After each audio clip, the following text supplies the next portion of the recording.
Hello guys, आप देख रहे हैं वीएम के टेक्निकल पावर और मैं आपका दोस्त विजय वर्मा। दोस्तों, आज हम बनाने वाले हैं इस एयर क्वालिटी मॉनिटरिंग सिस्टम को। तो हम इसे कैसे बना सकते हैं, चलिए शुरू करते हैं।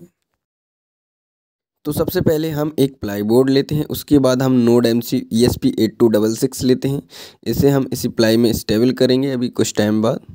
और फिर इसके बाद हम एक ब्रेड बोर्ड लेंगे और फिर इसके बाद हम MQ135 सेंसर लेंगे। इसके बाद हम MQ7 सेंसर लेंगे, ये कार्बन मोनोऑक्साइड सेंसर है। इसके बाद हम DHT11 सेंसर लेंगे, ये टेम्परेचर एंड ह्यूमिडिटी सेंसर है। अब हम इस सर्किट को देखकर इन सभी कंपोनेंट के कनेक्शन करेंगे। तो सबसे पहले हम नोड MCU में V इनपुट पिन में एक वायर को कनेक्ट करके ब्रेड बोर्ड में एक सीरीज़ बना लेते हैं VCC की। और फिर एक और जंपर वायर को ग्राउंड पिन में कनेक्ट करके ब्रेड बोर्ड में एक और ग्राउंड वाली सीरीज़ बना लेते हैं। और फिर इसके बाद हम MQ135 सेंसर के कनेक्शन नोड MCU से करेंगे। तो हम नोड MCU की A0 पिन को पहले हम ब्रेड बोर्ड में एक जगह कनेक्ट कर देते हैं और फिर इसके बाद हम 3 जंपर वायर को MQ135 सेंसर से कनेक्ट करते हैं, ग्राउंड पिन, VCC और A0 पिन। तो हम ग्राउंड पिन को ग्राउंड वाली सीरीज़ में और VCC को VCC वाली सीरीज़ में कनेक्ट करते हैं और A0 को हम नोड MCU का जहां A0 कनेक्ट किया था ब्रेडबोर्ड में वहीं पे कनेक्ट कर देते हैं। अब इसके बाद हम MQ7 के कनेक्शन करेंगे। तो इसी तरीके से 3 जंपर वायर्स को हम MQ7 सेंसर में कनेक्ट कर लेते हैं।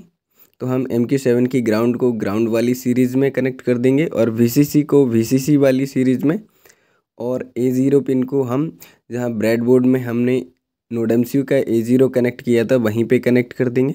और फिर इसके बाद हम नोड MCU की D7 पिन में एक जंपर वायर को कनेक्ट करके ब्रेडबोर्ड में कनेक्ट कर देते हैं और इसके बाद हम ground pin and VCC pin को आगे और ब्रेडबोर्ड में बढ़ा लेते हैं लाइंस।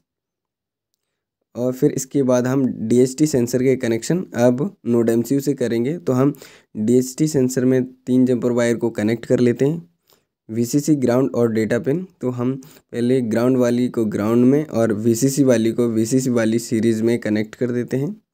और फिर इसके बाद डेटा पिन को हमने नोड MCU की D7 से कनेक्ट कर दिया है। अब इसके बाद हम इस नोड MCU में प्रोग्राम को अपलोड करेंगे। तो हम इसे अपनी लैपटॉप से कनेक्ट कर लेते हैं और फिर इसके बाद हम प्रोग्राम को ओपन करते हैं।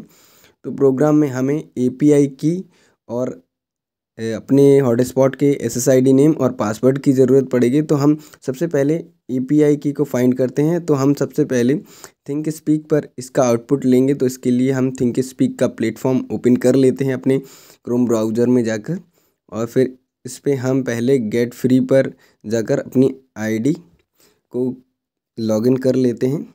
और अगर आप न्यू यूज़र्स हैं तो आप इस पर साइन अप कर सकते हैं। तो आपको न्यू अकाउंट क्रिएट करना पड़ेगा। तो हमने पहले से इस पर अकाउंट बना कर रखा है, तो हम इसमें साइन इन कर लेते हैं और फिर इसके बाद हम आपको बताएंगे। तो हम न्यू चैनल क्रिएट कर रहे हैं, तो हम चैनल का नाम लिख देते हैं कुछ भी, एयर क्वालिटी मॉनिटरिंग सिस्टम या air quality and pollution monitoring system. और इसके बाद हम फील्ड 1 में लिखेंगे एयर क्वालिटी MQ135 सेंसर। और फिर इसके बाद हम फील्ड 2 में एयर क्वालिटी MQ7 सेंसर, और फील्ड 3 में ह्यूमिडिटी, और फील्ड 4 में टेम्परेचर। तो इस तरीके से बना लिया हमने चैनल, और इसके बाद हम इसे सेव चैनल कर देंगे। तो हमें इन सभी का ग्राफ शो करने लगेगा। अगर हम इनके नंबर्स के फॉर्मेट में भी चाहते हैं तो हम इस तरीके से आगे और प्रोसेसिंग कर सकते हैं, जैसा आपको वीडियो में दिख रहा है। तो इससे हमें जो ग्राफ रहेगा उसका नंबर्स भी शो होगा कि हमारा टेम्परेचर कितना है, एयर क्वालिटी कितनी है, तो वो नंबर्स के फॉर्मेट में भी हमें शो होगा। तो इस तरीके से हम कर लेंगे सभी फील्ड के लिए। तो हमने सभी फील्ड्स के लिए चार्ट को क्रिएट कर लिया। अब इसके बाद हम इसमें API की को फाइंड करेंगे और इसे कॉपी करके अपने प्रोग्राम में पेस्ट कर देंगे। तो हमने पेस्ट कर दिया। अब इसके बाद हमने अपने हॉटस्पॉट का SSID नेम और पासवर्ड भी नोट कर दिया है। अब इसके बाद हम बोर्ड सेलेक्ट कर लेते हैं। तो हम बोर्ड सेलेक्ट करेंगे ESP12E, और फिर इसके बाद हम पोर्ट को भी सिलेक्ट करेंगे 27, और फिर इसके बाद हम इसे अपलोड कर देंगे। तो ये अपलोडिंग में कुछ टाइम लेगा।